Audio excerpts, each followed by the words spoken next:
বন্ধুরা, এই পৃথিবীতে যদি একটি পরম সত্য থাকে তবে তা হল মৃত্যু, যা ইচ্ছা করলেও কেউ এড়াতে পারে না।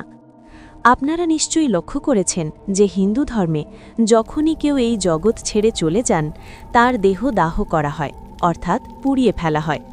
কিন্তু আপনারা কি কখনো ভেবে দেখেছেন যে দাহের পর সেই প্রয়াত আত্মার কি হয়? হ্যালো বন্ধুরা, পুরাণ কথা ওয়াইটি চ্যানেলে আপনাকে স্বাগত। নিত্য নতুন সনাতন ধর্মের নানা অজানা বিষয় জানতে ও একনাম কীর্তন, লীলা কীর্তন, তত্ত্বকথা, ভাগবত পাঠ শুনতে চ্যানেলটি সাবস্ক্রাইব করে রাখুন। গরুর পুরাণ অনুসারে মৃত্যুর পর দুজন যমদূত মাত্র ২৪ ঘণ্টার জন্য আত্মাকে যমলোক থেকে নিয়ে যান। এই ২৪ ঘণ্টার মধ্যে মৃত ব্যক্তির পরিবার শেষকৃত্য এবং অন্যান্য আচার অনুষ্ঠান পালন করে। এরপর আত্মাকে যমলোকে তার কৃতকর্মগুলো দেখানো হয়। এরপরে যমদূতরা আত্মাকে তার বাড়িতে ফিরিয়ে নিয়ে যান। এরপর আত্মা ১৩ দিন তার পরিবারের সাথে থাকে। এরপরে আত্মা আবার যমলোকের উদ্দেশ্যে যাত্রা করে। এই সময় আত্মাকে ৩টি ভিন্ন পথ দেখানো হয়। এখন এই পথগুলির মধ্যে কোনটিতে আত্মাকে পাঠানো হবে তা তার জীবনের কর্মের দ্বারা নির্ধারিত হয়।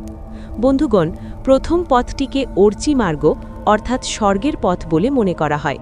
দ্বিতীয় পথটি হল ধূম মার্গ, যাকে পিতৃলোকের পথ বলা হয়, এবং তৃতীয় পথটি হল উৎপত্তি বিনাশ মার্গ অর্থাৎ নরকের পথ। একটি নির্দিষ্ট সময় ধরে নিজের পাপ ও পুণ্যের ফল ভোগ করার পর আত্মা পুনরায় দেহ ফিরে পায়। অধিকন্তু মৃত্যুর পর যমলোকে যাওয়ার পথে আত্মাকে অসংখ্য বাধার সম্মুখীন হতে হয়। এই বাধাগুলির মধ্যে একটি হল বৈতরণী নদী, যা যমলোকের পথে অবস্থিত। বিশ্বাস করা হয় যে পুণ্যবান আত্মারা সহজেই এই নদী পার হয়ে যায়, কিন্তু পাপী আত্মারা এতে ভয়ানকভাবে নির্যাতিত হয়। গরুর পুরাণে বলা হয়েছে যে মর্তলোক ও যমলোকের মাঝে অবস্থিত বৈতরণী নদী আত্মার উপর কঠোর শাস্তি আরোপ করে। এই নদীর রক্তিম জল জীবাণু এবং বজ্রের মতো সুরযুক্ত প্রাণীতে পরিপূর্ণ। তাছাড়া এই নদী ঘড়িয়াল, কুমির এবং আরও অনেক শিকারী ও মাংসাশী জলজ প্রাণীতে পরিপূর্ণ। কোনো পাপী আত্মা নদীতে প্রবেশ করা মাত্রই তা ১২টি সূর্যের উত্তাপের মতো ঝলসে উঠতে শুরু করে, যার ফলে আত্মাটি কাঁদতে থাকে এবং ক্ষমা ভিক্ষা করে। সেই উত্তাপ সহ্য করতে না পেরে দুষ্ট আত্মাটি সেই ভয়ঙ্কর রক্তের মতো জলে ডুব দিতে শুরু করে। বন্ধুগণ, যারা জীবনে পাপ করেছে তাদের নরকে পাঠানো হয়, যারা সৎকর্ম করে তারা স্বর্গ লাভ করে। যারা পাপকর্ম করে তারা নরকে শাস্তি পায়, আর যারা সৎকর্ম করে তারা স্বর্গে জীবনের সমস্ত আরাম ও বিলাসিতা লাভ করে। গরুর পুরাণে বলা হয়েছে যে আত্মারা স্বর্গে স্থান পায়, যমরাজ স্বয়ং তার প্রাসাদ থেকে স্বর্গের দ্বার পর্যন্ত তাদের নিয়ে যান, যেখানে স্বর্গীয় অপ্সরাগণ তাদের স্বাগত জানায়।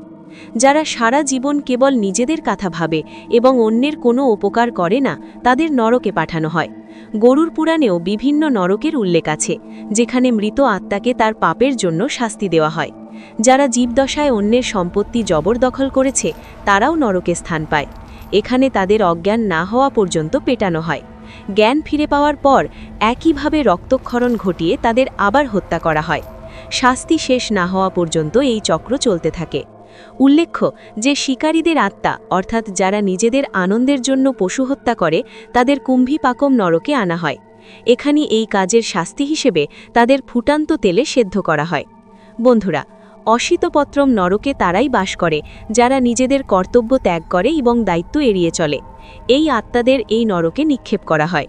এখানে আনার পর অজ্ঞান না হওয়া পর্যন্ত তাদের ছুরি দিয়ে আঘাত করা হয়। গরুর পুরাণে কলাসূত্রম নরকের বর্ণনা করা হয়েছে সেই স্থান হিসেবে যেখানে এমন আত্মাদের আনা হয় যারা জীবনে কখনো বয়োজ্যেষ্ঠদের সম্মান করেনি। এই নরকে মানুষের মন্দ কাজের শাস্তি হিসেবে তাদের প্রচণ্ড উত্তাপে রাখা হয়, যতক্ষণ না তাদের শাস্তি শেষ হয়। তো বন্ধুরা, অন্ত্যেষ্টিক্রিয়ার পর আত্মার কি হয় তা আপনারা দেখেছেন। একটি আত্মাকে কিভাবে স্বর্গ বা নরকে পাঠানো হয় সেটাও আপনারা দেখেছেন। আজকের ভিডিওতে এটুকুই। আমরা আশা করি আমাদের ভিডিওটি আপনাদের অনেক প্রশ্নের উত্তর দিয়েছে। ভিডিওটি ভালো লাগলে লাইক করুন এবং আমাদের চ্যানেলটি সাবস্ক্রাইব করুন। আর একবার কমেন্ট করুন, জয় শ্রীকৃষ্ণ।